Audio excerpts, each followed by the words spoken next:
ओम नमः शिवाय। आपका स्वागत है आपके अपने चैनल वास्तु गुरु में।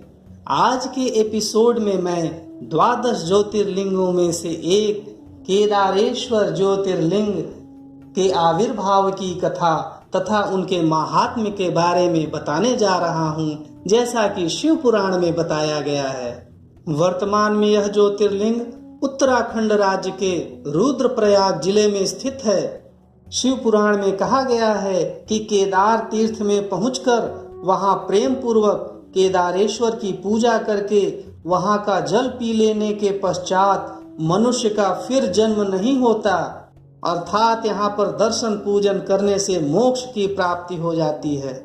यदि आपने हमारे चैनल को अभी तक सब्सक्राइब नहीं किया है तो हमारे चैनल को सब्सक्राइब, लाइक और शेयर करें एवं बेल आइकॉन जरूर दबाएं, जिससे आने वाले एपिसोड की जानकारी आप तक पहुंचती रहे। क्योंकि हमारा चैनल धार्मिक कथाएं, व्रत, पूजा विधि, वास्तुशास्त्र की सही जानकारी आपको देता है।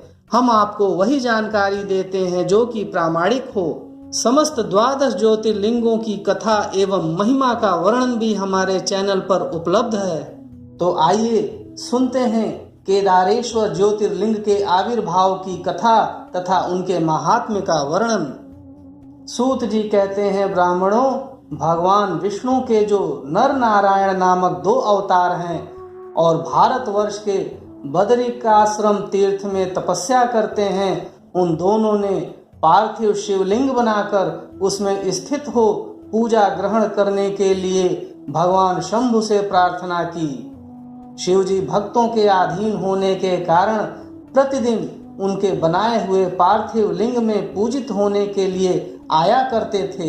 जब उन दोनों के पार्थिव पूजन करते बहुत दिन बीत गए, तब एक समय परमेश्वर शिव ने प्रसन्न होकर कहा, मैं तुम्हारी आराधना से बहुत संतुष्ट हूँ, तुम दोनों मुझसे वर मांगो। उस समय उनके ऐसा कहने पर नर और नारायण ने लोगों के हित की कामना से कहा, देवेश्वर, यदि आप प्रसन्न हैं और यदि मुझे वर देना चाहते हैं तो अपने स्वरूप से पूजा ग्रहण करने के लिए यहीं स्थित हो जाइए। उन दोनों बंधुओं के इस प्रकार अनुरोध करने पर कल्याणकारी महेश्वर हिमालय के उस केदार तीर्थ में स्वयं ज्योतिर्लिंग के रूप में स्थित हो गए। उन दोनों से पूजित होकर संपूर्ण दुख और भय का नाश करने वाले शंभु लोगों का उपकार करने और भक्तों को दर्शन देने के लिए स्वयं केदारेश्वर के नाम से प्रसिद्ध हो वहां रहते हैं। वे दर्शन और पूजन करने वाले भक्तों को सदा अभीष्ट वस्तु प्रदान करते हैं। उसी दिन से लेकर जिसने भी भक्ति भाव से केदारेश्वर का पूजन किया, उसके लिए स्वप्न में भी दुख दुर्लभ हो गया।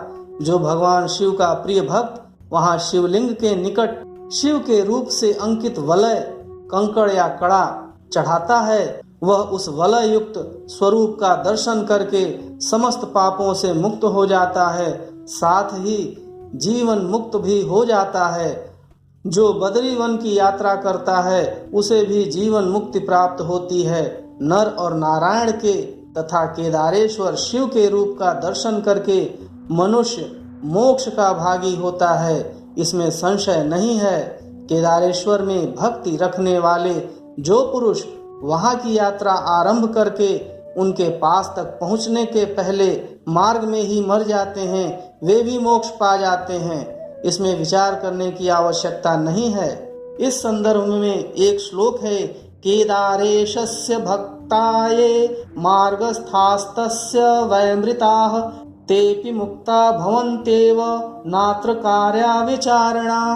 केदार तीर्थ में पहुंचकर वहां प्रेम पूर्वक केदारेश्वर की पूजा करके वहां का जल पी लेने के पश्चात मनुष्य का फिर जन्म नहीं होता। ब्राह्मणों, इस भारतवर्ष में संपूर्ण जीवों को भक्ति भाव से भगवान नर नारायण की तथा केदारेश्वर शंभु की पूजा करनी चाहिए। उक्त बातें शिव पुराण में बताई गई हैं, जैसा कि मैंने आपको सुनाया। यह यात्रा अति दुर्गम है और भाग्यशाली को ही यहाँ की यात्रा और दर्शन करने का सौभाग्य प्राप्त होता है। ओम नमः शिवाय।